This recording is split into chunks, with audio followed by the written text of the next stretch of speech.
Family card, আর একদিকে মা বোনদের গায়ে হাত। দুইটা তো একসাথে চলে না। এ দিয়ে কি বার্তা দেওয়া হচ্ছে জাতিকে? বার্তা দেওয়া হচ্ছে আগামীতে এমন কোন দল যদি ক্ষমতায় আসে যারা এখনই গায়ে হাত দেয়, তাদের কাছে বাংলাদেশের একজন মা বোন নিরাপদ হবেন না। এই পর্যায়ে আপনাদের সামনে বক্তব্য পেশ করবেন আজকের জনসভার সম্মানিত প্রধান অতিথি, বাংলাদেশের আগামী বাংলাদেশের স্বপ্ন দ্রষ্টা, জুলাই আন্দোলনের ছাত্র জনতা যে স্বপ্ন নিয়ে বাংলাদেশ নতুন বাংলাদেশ সে স্বপ্ন দেখেছিল, সেই নতুন বাংলাদেশ তৈরি করার জন্য সারা বাংলাদেশে আপামর জনসাধারণ যাকে নিয়ে স্বপ্ন দেখছেন, আমাদের সেই প্রিয় নেতা, আগামীতে বাংলাদেশ সুদ মুক্ত, দুর্নীতি মুক্ত, চাঁদাবাজ মুক্ত দেশ গঠনের কারিগর, আজকের জনসভার প্রধানমন্ত্রী জনাব ডাক্তার শফিকুর রহমান বক্তব্য রাখছেন। জনাব ডাক্তার শফিকুর রহমান।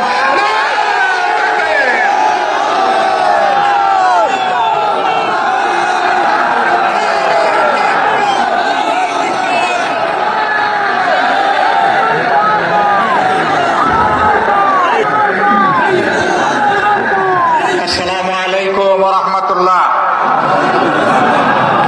ভাই স্লোগান বন্ধ করুন। স্লোগান আসসালামু আলাইকুম ওয়া রাহমাতুল্লাহ।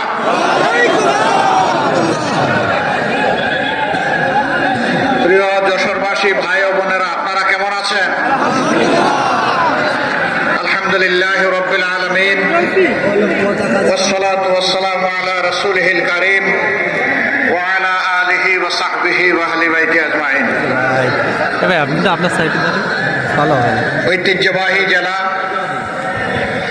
কার্যত বাংলাদেশের সর্বপ্রাচীন জেলা, যশোরের কেন্দ্রস্থলে আসন্ন নির্বাচনে 11 দলের পক্ষে 6টি আসনে যাদেরকে প্রার্থী করা হয়েছে তাদের সমর্থনে এবং গণভোটের সমর্থনে আয়োজিত জনসভার সম্মানিত সভাপতি, মঞ্চে বসা বাংলাদেশ জামাত ইসলামী সহ 11 দলের কেন্দ্রীয় এবং স্থানীয় নেতৃবৃন্দ, যশোরবাসী ভাই ও বোনেরা, সাংবাদিক বন্ধুগণ, আল্লাহ তাআলার শুকরিয়া আদায় করছি 1 বছরের মধ্যে এটি দ্বিতীয়বার এবং একই মাঠে দ্বিতীয়বার আমাদের আগমন। আজকে আমার বক্তব্যের আগেই এই সভার যিনি সম্মানিত সভাপতি, বাংলাদেশ জামাত ইসলামী যশোর জেলা শাখার সম্মানিত আমির, তিনি প্রিয় যশোরবাসীর পক্ষে কিছু ন্যায্য দাবি উত্থাপন করেছেন। এর মধ্যে একটা দাবি হচ্ছে সিটি কর্পোরেশন। আপনারা চান নাই, আমার বিবেক থেকে গতবার যখন এসেছিলাম তখনই বলে গিয়েছি, ইনশাআল্লাহ আল্লাহ যদি আমাদেরকে দেশ সেবার সুযোগ দেন, যশোরকে আমরা শহরকে সিটি কর্পোরেশনে উন্নীত করব। প্রিয় যশোরবাসী, মেডিকেল কলেজ, সদর হাসপাতাল, জলাবদ্ধতা, ভৌত অবকাঠামো, যোগাযোগ ব্যবস্থা, এই সমস্ত বিষয়ে যে সমস্ত দাবি উত্থাপিত হয়েছে, এগুলা কোনো অযৌক্তিক আহামরি কোনো দাবি নয়, এগুলা অত্যন্ত যৌক্তিক দাবি। আমরা নির্দ্বিধায় একথা বলতে পারি, আমাদের প্রতীক হচ্ছে দাড়িপাল্লা। এই পাল্লার মাপে ইনশাআল্লাহ আমরা কোনো কম বেশ করব না। যার যেখানে যেটা পাওনা তাদের হাতে আমরা সেটা তুলে দেওয়া হবে আমাদের নৈতিক দায়িত্ব। যদি আল্লাহ তাআলা তার আসমানি ফয়সালার মাধ্যমে এই জমিনের মানুষদের খেদমত করার সুযোগ আমাদেরকে দান করেন, সে সুযোগটা আসবে জনগণের হাত দিয়ে। উসিলাটা হচ্ছে জনগণের হাত 12 তারিখ। আপনারা ইতিমধ্যে লক্ষ্য করেছেন, দুটি ভোট সামনে রেখে 12 তারিখ আমাদের খুব কাছাকাছি চলে আসছে। একটি ভোট হচ্ছে গণভোট। অতীতের বস্তু বসা রাজনীতি এবং রাজনৈতিক বন্দোবস্তকে পরিবর্তন করে নূতন রাজনীতির সূচনা করা, এবং সেই রাজনীতি হবে জনগণের রাজনীতি। এই রাজনীতি কোনো পরিবার বা কোনো দলের রাজনীতি হবে না, একেবারেই খাঁটিভাবে হবে জনগণের রাজনীতি। এই জন্য আমরা যেখানেই গিয়েছি স্পষ্ট করে বলেছি, আমরা আমাদের দলের বিজয় চাই না, আমরা চাই 18 কোটি মানুষের বিজয়। যেদিন সমাজে ন্যায় এবং ইনসাফ কায়েম হবে সত্যিকার অর্থে, সেদিনই 18 কোটি মানুষের বিজয় হবে, এর আগে হবে না। এই গণভোটে বাহ্যিকভাবে যাই হই, ভিতরে ভিতরে কেউ না খুশ। এই গণভোট হলে আর ফ্যাসিবাদী কায়দায় দেশের শাসন শাসন চালানো যাবে না। এই গণভোট হলে জনগণের সম্পদের উপর হাত দেওয়া যাবে না। এই গণভোট হলে দলীয় চাঁদাবাজির রমরমা ব্যবসা চলবে না। এই জন্য কেউ কেউ গণভোটে সন্তুষ্ট না, কিন্তু মুখ খুলে বলতে পারছেন না, কারণ 18 কোটি মানুষ গণভোটের হায়ের পক্ষে। 18 কোটি মানুষ এখন পরিবর্তন দেখতে চায়, পুরোনো ব্যবস্থায় আর ফিরে যেতে চায় না। গণভোটে হা মানেই হচ্ছে আজাদি, গণভোটে না তার মানে হচ্ছে গোলামি। গোলামি না আজাদি, গোলামি না আজাদি। ইনশাআল্লাহ 12 তারিখ প্রথম ভোটটা পড়বে হা চিহ্নে ইনশাআল্লাহ। হা ভোট যদি বিজয়ী হয় বাংলাদেশ জিতে যাবে, হা ভোট যদি পরাজিত হয় বাংলাদেশ হেরে যাবে। আমরা বাংলাদেশকে ইনশাআল্লাহ হারতে দিব না। জনগণের ভালোবাসা সমর্থন নিয়ে হা ভোট বিজয়ী হবে, বাংলাদেশ বিজয়ী হবে ইনশাআল্লাহ। দ্বিতীয় ভোটটি হচ্ছে সরকার গঠনের জন্য সমর্থন জানানো। হা ভোট বিজয়ী যদি না হয়, কোনো সরকার গঠন করে কোনো লাভ হবে না জনগণের। আগে ভিত্তি হচ্ছে হা ভোট, এরপরে কাকে দেব পরিষ্কার। আমাদের মধ্যে অবশ্যই নিজেদের কর্মের কর্মসূচির প্রতিযোগিতা হবে, এটাই তো স্বাভাবিক। নিজেদের যুক্তি আদর্শ নিয়ে জনগণের কাছে যাব, এটাই স্বাভাবিক। কিন্তু আমরা মাঝে মাঝে একেবারে পরস্পর বিরোধী কিছু জিনিস দেখি। একদিকে আমাদের একটি বন্ধু সংগঠন, তারা বলছেন জনগণকে ফ্যামিলি কার্ড দিবেন এবং সেইটা দিবেন মহিলাদের হাতে। আবার আরেকদিকে মহিলারা যখন কোন একটা দলের পক্ষে, আদর্শের পক্ষে, নতুন বাংলাদেশের পক্ষে, হা ভোটের পক্ষে ভোট চাওয়ার জন্য বের হচ্ছেন, একদিকে ফ্যামিলি কার্ড, আরেকদিকে মা বোনদের গায়ে হাত। দুইটা তো একসাথে চলে না। এ দিয়ে কি বার্তা দেওয়া হচ্ছে জাতিকে? বার্তা দেওয়া হচ্ছে আগামীতে এমন কোন দল যদি ক্ষমতায় আসে যারা এখনই গায়ে হাত দেয়, তাদের কাছে বাংলাদেশের একজন মা বোন নিরাপদ হবেন না।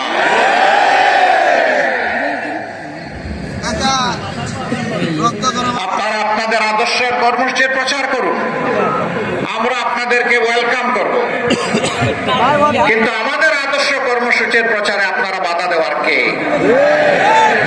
আপনি বাধা দিতে পারেন না। আমাদের কোনো মা বোন, আমার কোনো সহকর্মী যদি নির্বাচনী কোনো আচরণ বিধি ভঙ্গ করে, সেটা আপনি যথাযথ কর্তৃপক্ষকে বলুন, তারা প্রয়োজনে আমাদের বিরুদ্ধে ব্যবস্থা গ্রহণ করবে, আমরা সেই ব্যবস্থা মাথা পেতে নেব। কিন্তু আপনি কে হাতে আইন তুলে নেওয়া? আপনি কে আমার মা বোনকে টিজিং করা? আপনি কে আমার মা বোনদেরকে বেশি করা? আপনি কে তাদের গায়ে হাত দেওয়া? মনে রাখবেন, আমরা মায়ের পেট থেকে এই দুনিয়ায় এসেছি, আমরা মায়ের দুধ খেয়ে বড় হয়েছি। মাদের বুকের বিছানায় আমাদের নিরাপদ বিছানা ছিল, সেই মাদেরকে আমরা অপমান করতে দেব না। মায়ের জাতির অপমান বরদাস্ত করব না। আর যদি এই ধরনের কোন আচরণ করা হয়, আমি জাগ্রত পরিবর্তনকামী যুব সমাজ সহ সকলের প্রতি আহ্বান জানাবো,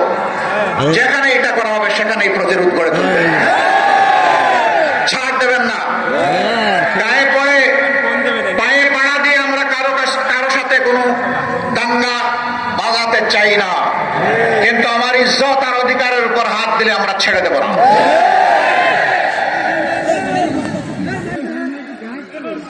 প্রিয় দেশবাসী, যশোরে ওই কাণ্ড ঘটেছে, আমি এসে শুনতে পেরেছি। আমি যশোর প্রশাসন এবং নির্বাচন কমিশনকে অনুরোধ করব, আপনাদের নৈতিক দায়িত্ব আপনারা পালন করুন। এরকম আচরণ আমরাও করলে আমাদের ব্যাপারে ব্যবস্থা গ্রহণ করুন। আমরা কারো কোনো আনুকূল্য চাই না, কিন্তু রাষ্ট্রের নিয়োজিত কর্মকর্তা কর্মচারী যারা আছেন তারা জনগণের হয়ে দায়িত্ব পালন করবেন, কোনো দলের হয়ে নয়। কারো প্রতি কোনো দুর্বলতা দেখানো যাবে না। দেশ আপনার আমার সকলের। এ দেশটি ভালো থাকলে আপনি আপনার পরিবার, আত্মীয় স্বজন, বন্ধু বান্ধব সবাই মিলেই ভালো থাকবেন। আর এ দেশটি যদি খারাপ হয়ে যায়, কেউ আমরা শান্তি পাবো না, আপনিও শান্তি পাবেন না। সুতরাং আমরা আহ্বান জানাবো, এই সত্য উপলব্ধি করে অবস্থান নেবেন জনগণের পক্ষে, কোনো দলের পক্ষে নয়। প্রিয় দেশবাসী, আপনারা কেন দাঁড়িপাল্লায় ভোট দেবেন? দাঁড়িপাল্লায় ভোট দিবেন আপনাদের আকাঙ্ক্ষা পূরণের জন্য, জুলাইয়ের শহীদদের প্রতি শ্রদ্ধা দেখানোর জন্য, জুলাইয়ের যোদ্ধাদের সম্মান জানানোর জন্য, তাদের যে অ্যাসপিরেশন বা আকাঙ্ক্ষা ছিল ওটা বাস্তবায়নের জন্য, আমার মায়ের জন্য, বোনের জন্য, মেয়ের জন্য নিরাপদ বাংলাদেশ গড়ে তোলার জন্য, ব্যবসায়ীদেরকে চাঁদার জ্বালা থেকে মুক্তি দেওয়ার জন্য, সিন্ডিকেট এবং চাঁদাবাজের কারণে 18 কোটি মানুষ অস্বাভাবিক দ্রব্যমূল্যের জাতাকলে পিষ্ট সেই মানুষগুলোকে মুক্তি দেওয়ার জন্য, সমাজের সকলের জন্য সমান এবং ন্যায় বিচার নিশ্চিত করার জন্য। আপনারা বলবেন এত সুন্দর সুন্দর কথা বললেন, আপনারা ক্ষমতায় গেলে এটা বাস্তবায়ন করবেন, তার কোনো প্রমাণ আছে? আলহামদুলিল্লাহ আছে, আলহামদুলিল্লাহ আছে। আমার ছোট ভাই এখানে বলে গেছে 2001 থেকে 2006 আমরা একটা সরকারের ছোট্ট অংশীদার ছিলাম, 2 জন মন্ত্রী, 3টা মন্ত্রণালয়। তারা তাদের 20টা আঙ্গুল সম্পূর্ণ পরিচ্ছন্ন রেখেছিলেন, তাদের আঙ্গুলে কোনো ময়লা লাগে নাই, তারা সামান্য কোনো স্বজনপ্রীতি দেখান নাই, তারা যোগ্যতা এবং দক্ষতার ভিত্তিতে যার যেটা পাওনা সেটা তাদের হাতে তুলে দিয়েছে। তারা শুধু সৎ ছিলেন না, সততার সাথে সাথে তারা স্মার্টও ছিলেন। তাদের মন্ত্রণালয়গুলো বদ্ধ কারখানা খুলে দিয়েছিল, কৃষিতে জীবন ফিরিয়ে এনেছিল, সমাজসেবায় বিপ্লব তৈরি করেছিল, কিন্তু তাদের গায়ে কেউ সামান্য স্পট লাগাতে পারে নাই। সেই 2 জন যে মানুষগুলো তৈরি করে গিয়েছেন, সেই মানুষগুলো আজকে আপনাদের সামনে হাজির। এই মানুষগুলোর উপর সামাজিক দায়িত্ব আসলে আল্লাহকে ভয় করে মানুষের ভোটের এবং আমানতের মর্যাদা, এই ঋণ পরিশোধ করার জন্যই তারা 5টি বৎসর লাগাতার কাজ করে যাবে ইনশাআল্লাহ।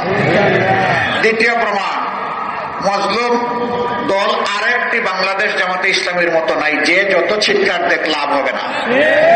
এই একটি দল যার ক্রমান্বয়ে 9 জন 11 জন শীর্ষ নেতাকে খুন করা হয়েছে, 5 জনকে দেওয়া হয়েছে মিথ্যা মামলায় ফাঁসি, বাকিদেরকে মৃত্যুর দিকে ঠেলে দেওয়া হয়েছে জেলের ভিতরে। সবগুলো অফিস 13.5 বছর বন্ধ। অনেকে অনুমতি নিয়ে, ফ্যাসিস্টদের অনুমতি নিয়ে অনেক মিটিং র্যালি করেছেন, আমরা অনুমতি চাইও নি। আমাদের সঙ্গত অবস্থায়, মজলুম থাকা অবস্থায় যেখানে অন্যায় হয়েছে সেখানেই প্রতিবাদ করেছি, যতটুকু পারি। ফ্যাসিস্টের কিসের অভাব? ওদেরকে তস করবো কেন? এরপরে দেশে যখনই কোনো দুর্যোগ নেমে এসেছে, ওই মজলুম থাকা অবস্থায় সবার আগে দৌড়ে আমরা হাজির হয়েছি।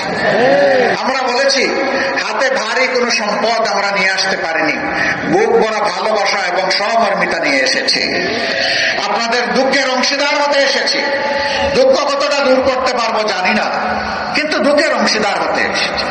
বহু জায়গায় কাজ করতে গিয়ে আমরা বিভিন্ন ধরনের নিপীড়ন এবং হয়রানির শিকার হয়েছি, কিন্তু এই অবস্থায় কোনো হয়রানি নিপীড়নকে আমরা পাত্তাই দেই নাই। যে দলের নেতৃবৃন্দ অন্যায়ের কাছে মাথা নত না করে, হাসতে হাসতে ফাঁসির কাস্টে তক্তার উপরে দাঁড়াতে পারেন, সেই দলের নেতারা, সেই দলের কর্মীরা, সমর্থকরা, এই দলকে যারা ভালোবাসে তারা মহান আল্লাহ ছাড়া আর কাউকে পরোয়াই করে না। এখন আমাদেরকে অনেকে জুজুর ভয় দেখান, ও ভাই লাভ হবে না, এ দলটা তিলে তিলে জলে জলে পরীক্ষিত হয়ে উঠেছে। এই দলের অন্তরে সারা বাংলাদেশ, 18 কোটি মানুষ, কোনো বিশেষ দল নয়, গোষ্ঠী নয়, ধর্ম নয়, আমরা সবাইকে আমাদের অন্তরে ধারণ করি। আমাদেরকে দমানোর চেষ্টা করলে যত মারবেন এই সংগঠন তত বাড়বে ইনশাআল্লাহ।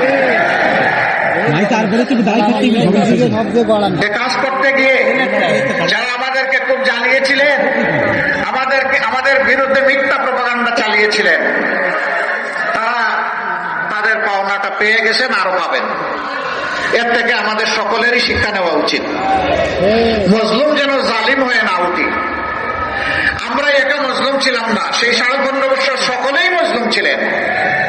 কিন্তু কি হয়ে গেল, আল্লাহ তাআলা 5 আগস্ট মুক্তি দেওয়ার পর রাতারাতি অনেকের চেহারা পরিবর্তন হয়ে গেল। অবশ্য যশোরের মানুষ যেহেতু আদি বুনেদি মানুষ, শিক্ষিত মানুষ, ভদ্র মানুষ, যশোরে আপনারা যাই বলেন এখানে কেউ চাঁদাবাজি করে না, এখানেও চাঁদাবাজি করে। এখানে কোনো স্ট্যান্ডম্যান দখল হয় না, তাই না? এখানে কেউ তো মামলাবাজি করে না, মামলাবাজি করে জনগণকে অতিষ্ঠ করে তোলা হয়েছে। মজলুম দলটি তার নাই অফিস, নাই তার নিবন্ধন, নাই তার চিহ্ন বর্ণ, কিছুই নাই। বিদায় নেওয়ার 6 দিন আগে নিষিদ্ধ। তারপরে প্রথম রাতে 5 তারিখ দাঁড়িয়ে আমরা জাতিকে আহ্বান জানালাম, আপনারা অবশ্যই শান্ত থাকবেন, ধৈর্য ধরবেন, পুরো দেশকে ভালোবাসবেন, সকল নাগরিকের নিরাপত্তার জন্য নিজ নিজ জায়গা থেকে কাজ করবেন।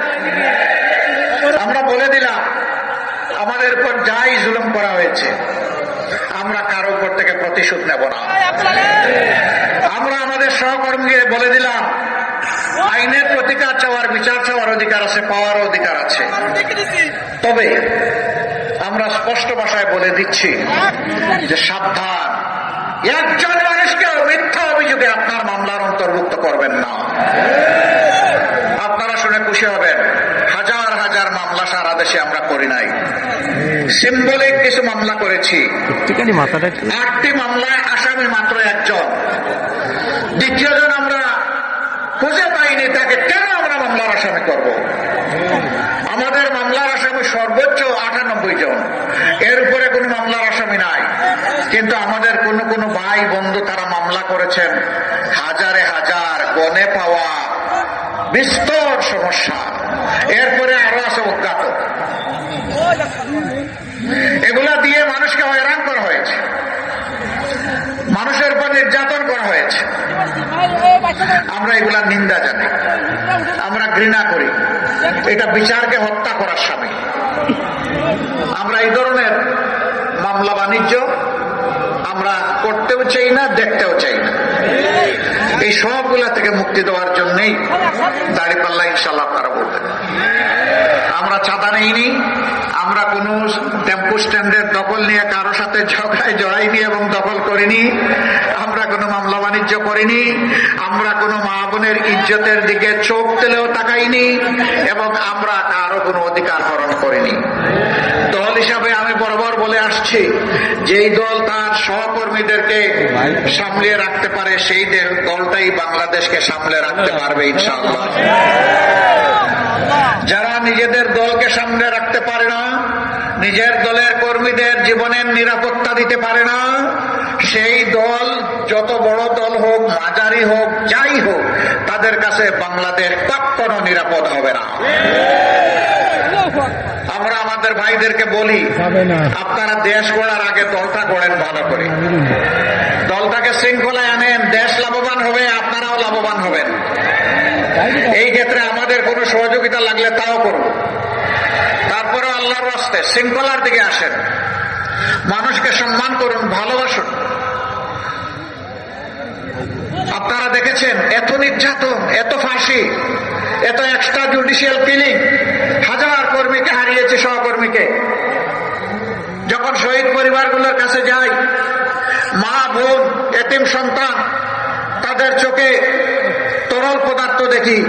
এই তরল পদার্থ চোখের পানি নয়, তাদের সন্তান এবং পিতার রক্ত।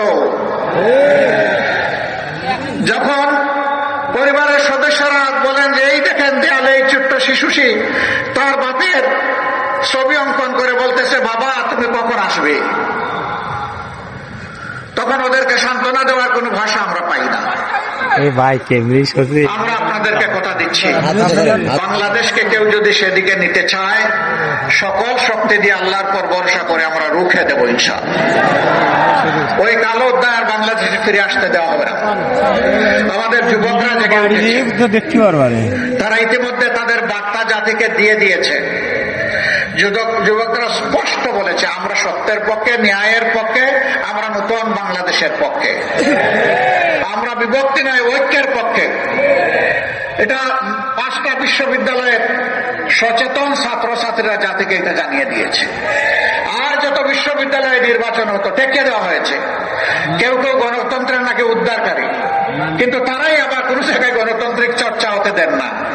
কি আশ্চর্য ব্যাপার! এক অঙ্গে কত রূপ, ওরে বাবা! একটা রূপ ধারণ করেন, তাহলে মানুষ আস্থা রাখতে পারবে। এটাই তো স্বাভাবিক। আমরা চাই আমরা যা বলবো সেটা যেন আমরা করতে পারি। সম্মানিত ভাইয়েরা, আজকে মাদেরকে জিজ্ঞেস করা হয় যে আপনারা কারে ভোট দেবেন, তারা একদম স্বতঃস্ফূর্ত ভাবে বললে আমরা দাঁড়িপাল্লায় ভোট দেবো, বা আমাদের যে আরো সঙ্গী 10 দল আছেন তাদের মার্কায়। কেন দিবেন? ওনারা আসলে তো আপনাদেরকে গড়ে বন্দি করে রাখবে। এটা আপনাদের কথা, আমরা এটা বিশ্বাস করি না। তাইলে দিবেন কেন? যে দিব এই কারণে আমরা বিশ্বাস করি তাদের হাতেই বাংলাদেশ নিরাপদ থাকবে, আমিও নিরাপদ থাকবো। আপনারা একজন বোনের অভিব্যক্তি দেখেছেন, কেউ তাকে মডেল বলছেন, ওটা বলছেন, সেটা বলছেন। আমরা প্রত্যেকটি মাকে মা হিসাবেই দেখি। তাকে জিজ্ঞেস করেছেন সাংবাদিক বন্ধু, আপনি কাকে চান? তিনি বলছেন আমি জামাতকে চাই। ওই জামাত আসলে তো আপনি ড্রেস করতে পারবেন না। বলে যে পারবো না, বলে তখন তো অন্য ড্রেস করা লাগবে, তো পারবো। এরপরে জিজ্ঞেস করছে যে জামাতকে কেন চান? বলে আমি চাই জামাত আসলে দেশটা ঠিক হবে, এই জন্য জামাতকে চাই। এরপরে বলতেছে জামাতের কোন দিকটা ভালো লাগে? কই সারা জামাতকেই ভালো লাগে। This is reality. জামাত এই জায়গায় আপনাদের ভালোবাসায়, দোয়ায়, সমর্থনে, আল্লাহ তাআলার মেহেরবানিতে এই জায়গায় এসেছে দীর্ঘ পরীক্ষা দিয়ে। প্রিয় দেশবাসী, আমরা একা দেশ চালাবো এটা আমরা চিন্তা করি না, আমরা জাতিকে ঐক্যবদ্ধ করে চলতে চাই। এই জন্য আমরা দেখেছেন যে 11টি দল আমরা হাতে হাত মিলিয়েছি। আমরা এই জাতিকে নিয়ে সামনের দিকে এগিয়ে যেতে চাই ইনশাআল্লাহ।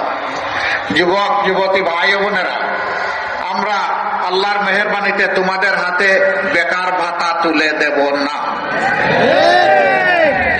তোমাদের হাতে বেকার ভাতা তুলে দিয়ে এই জাতির যুবক যুবতীরা বেকার বিশ্বের দরবারে এই লজ্জাজনক পরিচয় আমরা দিতে চাই না।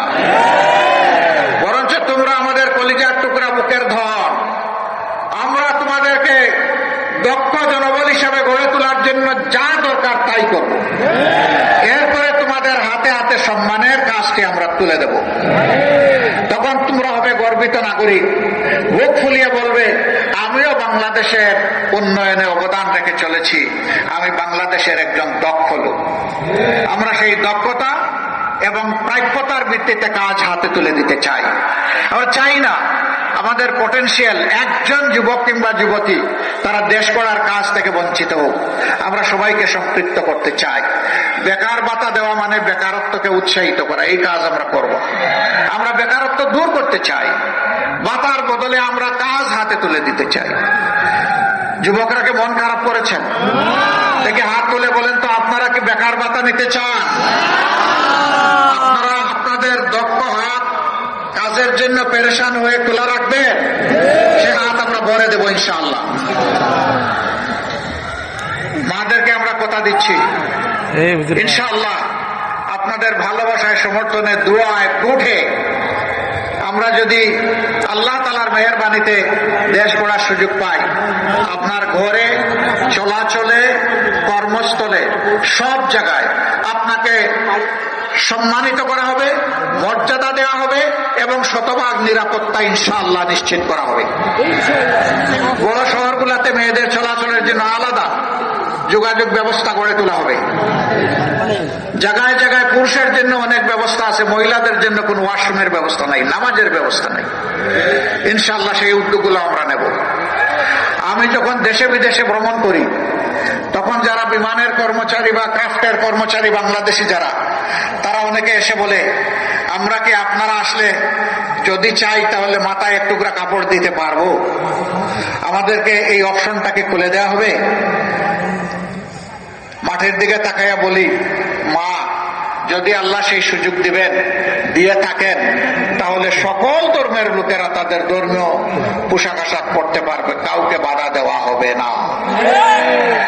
তোমার জন্য তোমার দুয়ার, অন্যের জন্য অন্যের দুয়ার খুলে যাবে, কোনো সমস্যা নেই। সম্মানিত ভাইয়েরা, 90% মুসলমানের দেশে 54 বছর পরে একটা মেয়ে, একটা মা আমাকে কেন এই প্রশ্ন করবে জানতে চাই। ইনশাআল্লাহ সকল ক্ষেত্রে তার সমাধান করা হবে আল্লাহ চাই। সিন্ডিকেট মুক্ত বাংলাদেশ আমরা গড়ে তুলবো ইনশাআল্লাহ। সিন্ডিকেট এখন গোটা বাংলাদেশকে অবশ করে ফেলেছে সর্বক্ষেত্রে। এই সিন্ডিকেট হাত আমরা গুঁড়া করে দেবো। চাঁদাবাজি করা লাগবে না, ওদেরকেও বুকে টেনে নিয়ে ওদের হাতেও কাজ তুলে দেবো ইনশাআল্লাহ। আমি বলেছিলাম, ভয় পেও না চাঁদাবাজ, তোমাদেরকে আমরা সম্মানিত করব। আমরা ঠিকই বলছি, ইনশাআল্লাহ সম্মানিত করব, কারণ তোমরা আমাদের সন্তান। তো তোমাদের প্রতি আমাদের দায়িত্ব আছে, এ দায়িত্ব আমরা উপেক্ষা অগ্রাহ্য করতে পারি না। যারা তোমাদেরকে বিপদে নিয়েছে, আমরা তাদেরকেও সুপথে নিয়ে আসবো ইনশাআল্লাহ। সুপথে এসে সবাই দল করুক, তুমিও সেই দল করো, আমার কোনো আপত্তি নেই। কিন্তু তোমাকে সমাজে আর লজ্জাজনক পরিচয়ে আমরা পরিচিত করে রাখতে চাই না, ওই জায়গা থেকে উদ্ধার করতে চাই। আপনারা দোয়া করবেন। 12 তারিখ ইনশাআল্লাহ আপনারা সবাই যাবেন, মা বোনদেরকে নিয়ে যাবেন। কোন দুর্বৃত্ত যে কোনো জায়গা থেকে যে কোনো পোশাকে যদি আপনার ভোটের অধিকার কেড়ে নিতে চায়, আপনারা কি তাদের বিরুদ্ধে রুখে দাঁড়াতে পারবেন? বাংলাদেশ জেগে আছে, বাংলাদেশ জেগে থাকবে। তরুণরা ঘুমায় নাই।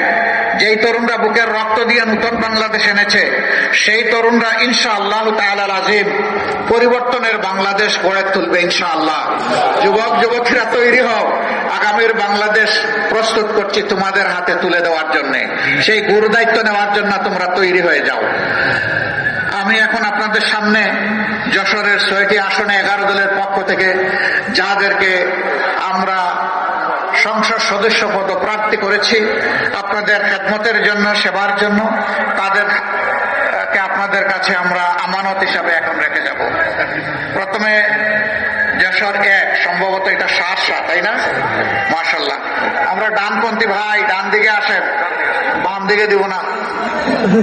জি, শক্ত করে ধরেন, হালকা করে ধরলে তো জনগণের ভার নিতে পারবেন না। শক্ত করে ধরেন। ইসলামের প্রতীক দাঁড়িপাল্লা দেখতে পাচ্ছেন যশোর 1 আসনে বিশিষ্ট আলেমে দ্বীন, বিশিষ্ট রাজনীতিবিদ, সংগঠক, সমাজসেবক জনাব মাওলানা আজিজুর রহমান সাহেবের হাতে আমরা তুলে দিয়েছি। আপনারা কি দাঁড়িপাল্লার সাথে আছেন?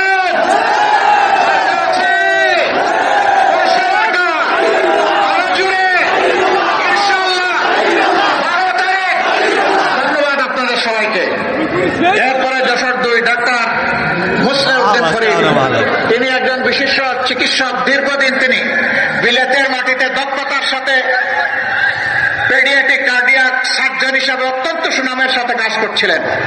আমরা তাকে বলেছিলাম, বহু খেদমত করেছেন ব্রিটেনের, চলে আসুন এবার বাংলাদেশে, এখন আপনি সেবা করবেন বাংলাদেশিদেরকে। তিনি আমাদের ডাকে সাড়া দিয়ে তার নাগরিকত্ব ফেলে এসে, ত্যাগ করে তিনি আপনাদের একজন হয়ে আজকে আপনাদের সামনে এসেছেন। আপনারা তাকে ইনশাআল্লাহ দাঁড়িপাল্লাতে বিজয়ী করবেন। মার্কা আছে রে ভাই, মার্কা আরো জোরে, 12 তারিখ যশোর 2-এ। মাশাআল্লাহ, ইনশাআল্লাহ, জাযাকাল্লাহ। এরপরে যশোর 3, উনি যশোর MM কলেজ না, সাবেক নির্বাচিত ছাত্র সংসদের উনি ছিলেন বিপি ভাই আব্দুল কাদের, তাকে সবাই চিনে? মায়া লাগে? আলহামদুলিল্লাহ, তার হাতেও আমরা দাড়িপাল্লা তুলে দিলাম। প্রতীকী